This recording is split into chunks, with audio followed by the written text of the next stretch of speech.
What's up guys, this is Saman from Aesthetic Progression and this is vlog 11. We are working chest and triceps today and starting off with the incline bench press. A lot of you people have a tendency to start off with a flat bench press, which is all fine, but the thing is, in that process the upper chest gets neglected. A lot of people do incline first, the flat first, and go to incline and maybe to decline and go some flies or whatever. But the thing is, while you are done with your first workout, you kind of like spend everything, almost all the energy that you have on your regular bench press, and when you move on to the incline, your energy is drained and it's not as high as it was during the first exercise, and you kind of like, not focus much on the second, special second big compound movement like incline presses, which is the reason why it's really good to switch those exercises back and forth, especially if your upper chest is a problem for you, just like me. I have a good lower pecs, but when it comes to upper pecs, it's kind of like a problem because before, as I mentioned before, I was one of those that always did the flat bench press first and then moved on to the incline press. Here we are doing 5 sets of incline bench press, and you won't be able to move a lot of weights while doing this exercise. The primary reason because of its position. If you can see here, the range of motion is bigger as well. You have to move the barbell for a longer distance when compared to a flat bench press. Plus, it also puts a lot of stress on your elbows, which is also another reason why you need to really be careful on form and be sure not to overdo this exercise. When something like this, where there is a high injury risk, I always do a lot of warm-ups. Plus, I don't focus on heavy weights, rather I focus on form and my tempo. So here you can see my tempo is quite slow, and I'm doing a full range of motion when possible. I do have my safety pins on, so that just in case if I fail, I'm safe, I don't have to hurt myself. So just some basic stuff. I did 5 sets. I did 8 repetitions on each one. Again, lots of warm-ups before I move to my working sets.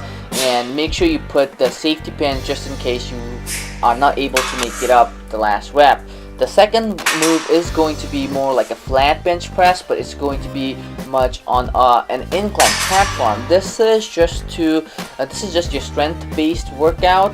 I'm only doing 3 repetitions. As I mentioned before, on my second set, my strength is always down. So even though I am able to do a lot more than 185 on these, I am right now, I can only do like 225 or something. But my 5 rep max is 230. But here I'm kind of like struggling with 185 as well. Okay, again, 3 sets. This is much more for neurological overload to make sure you can feel the weights better. Even though here I'm kind of like feeling at 225 for 3 reps. That 2 on this power bench press. I can do a lot more. The thing to remember here is to set the pins down all the way at the bottom. This kind of takes the muscular tension out, so you have to start from force 0, which makes the move difficult as well. Now moving on to more of a hypertrophy style exercise, we are doing a machine flat chest press. Now here is where you'll actually focus on trying to get a bigger muscles, trying to get hypertrophy. So you are working on squeeze, you are working on full range of motion, and you are focusing on your typical bodybuilding split, which is 4 sets of 8 repetitions. Again, while doing these, try to shove your hands inside toward each other. That kind of makes the move difficult, and that kind of stimulates more of the chest fibers. And if you don't trust me, try it. Bring your 2 elbows together while you are on this move, or even the bench press, and you'll find that you'll work your chest a lot more effectively than you would just by moving the weight up and down. Again, the focus here is not much more on the weights than on the form itself. The tempo is very crucial. When it comes to this machine, there is no point of trying to blast through the weights. Here the stance curve is slightly different. You do get a lot of tension even at the top, a little bit more different than the machine, and it keeps you in a strict plane, so you won't be using a lot more of your core as well to balance the weight, because you don't have to. The machine does it for you. So you just focus on form, just take the benefits of the machine, focus on form and movement and isolation of the muscles itself rather than pumping the weights up. Again, this is done 4 sets of 8 repetitions with proper form, with proper contraction, and that's all there is. The machine takes care of the movement, the machine takes care of the core muscles for you. So just take advantage of this kind of movement again.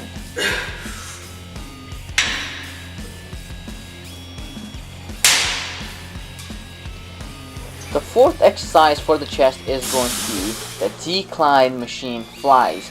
Now, I always try to make sure I include an upper chest, mid chest, and lower chest in one way or the other. And I haven't done this decline flies for a long time. Specifically when it comes to doing cable flies, it maintains tension throughout the motion, so you have tension at the very top as well as the very bottom. So this is not, again, a power move. This is more of an isolation move. This is more of a trying to get the feels of a muscle kind of move. So don't try to overdo it. A lot of people go forward, don't go through the range of motion. This kind of like takes the whole exercise out of the equation, you know, and just working on the ego. But just focus on the muscle, and you'll get great results with these kind of exercise. This is something I did 3 repetitions of 12 reps. And again, one tip on this exercise is going to be, do not flex the elbows. When you do, you'll be pulling up with your biceps. Try to keep your elbows as straight as possible. That's where you keep the biceps the weakest. So because the thing is, we don't want to work the biceps. We want to use the chest. So keep the biceps extended all the way up and just pull the cable up using only your chest muscles. Moving on to the triceps now. The first exercise is going to be for the triceps is going to be the tricep extension and incline. Now the incline that I have on home is not fully incline, it's more of an upright, and if I make it more inclined, my head's kind of tends to bounce around on the metal thing that the cable goes, you can see, and just makes it uncomfortable. But one thing that I could have done better is I could have pumped my chest higher and tightened up my core. Here on my form doesn't look very pretty, but after I saw the video, it's something that I could obviously improve in the future. Triceps overhead extensions, great for overall triceps development, especially the medial side of the triceps gets worked on this movement. Again, the isolation exercise, not necessary for to go heavy weights, rather maintain on the form, and just hold on for the peak contraction at the top and come slowly all the way to the bottom. Again, the mistake I should say, I should have expanded my chest and then kept my core tight. This is something that you guys need to consider. 3 sets of 12 reps on this particular exercise. The second exercise for triceps is going to be triceps kickback using cables. Another great way to isolate the triceps. A lot of people do not do this correctly because a lot of people use momentum and try to do heavy weights. The triceps, especially tricep kickback does not respond to heavy weights if done, especially when done incorrectly. Rather than focus on kicking your arm back, as the name suggests, kick back, and then stay there for a second or two and really try to squeeze the muscle hard as hard as possible and change the arm. This I did 3 sets of 12 repetitions on each hand without rest. And again, don't use too much weight. Just focus on the form, and you will get absolutely great results. There is absolutely no reason why you need to hate this exercise. Make sure you incorporate some tricep kickback, especially with cable, because it maintains tension throughout the range of motion, unlike dumbbells. So tricep kickbacks always included with the cables when you can. Until then, take care, guys. I will see you guys next week. Bye bye.